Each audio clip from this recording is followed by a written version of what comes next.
ശഅബാൻ മാസം ഒന്നാമത്തെ രാത്രി സൂറത്ത് ദുഖാനിലെ ആദ്യത്തെ 8 ആയത്ത്, നമ്മളിപ്പോൾ സൂറത്ത് ദുഖാൻ ഓതുന്നില്ലേ, അതിൽ 8 ആയത്ത് റബ്ബുക്കും റബ്ബു മനസ്സിലാക്കണേ, ആബായിക്കുമുൽ അവ്വലീൻ.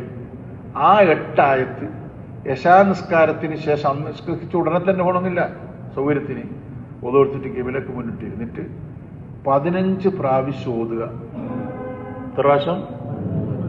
എന്നിട്ട് 15 അല്ലാണ്ട് 15 ആയത്ത് 8 പ്രാവശ്യമല്ലേ, അങ്ങനെ ചില മനസ്സിലാക്കിയിട്ട് 8 ആയത്ത് 15 ദിവസം ഓതിട്ട് നമ്മൾക്ക് മുഹിമായ കാര്യം ഉണ്ടല്ലോ, അത്യാവശ്യം എല്ലാ കാര്യം പറഞ്ഞു, അതിനോട് അള്ളാഹുവിനോട് നല്ലോണം ദ്വാരക്കുക. 15-ാം രാത്രി വരെ, അതായത് ബറാത്തിന്റെ അന്ന് രാത്രി വരെ, ബറാത്തിന്റെ അന്ന് രാത്രി അത് 30 പ്രാവശ്യം വർദ്ധിപ്പിക്കുക. ബറാത്തിന്റെ അന്ന് രാത്രി നമ്മൾ സൂറത്ത് ദുഖാൻ അശാമയിടയിൽ ഫുള്ളായിട്ട് ഓതും, അതല്ല കേട്ടോ. അങ്ങനെ ഓതിയാൽ ഫത്തറൽ അജായിബാണ്, നിന്റെ മുറാദുകൾ ആസലാകുന്നതിൽ അത്ഭുതങ്ങൾ നിനക്ക് കണ്ടേക്കാമെന്ന് ഇമാം യാഫീനെ പോലത്തെ ആൾക്കാരൊക്കെ പറഞ്ഞിട്ടുണ്ട്. അതുകൊണ്ട് വേണുന്ന ആൾ ചെല്ലിക്കോ,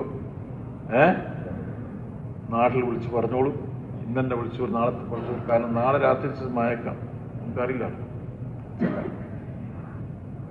എല്ലാവരും ചെല്ലും. വൈദവ ഒരുത്തന് മറന്നോ എന്ന് ഏത് സാരി രാത്രി മറന്നാൽ രാവിലെ കഥ വിട്ടാൽ മതി.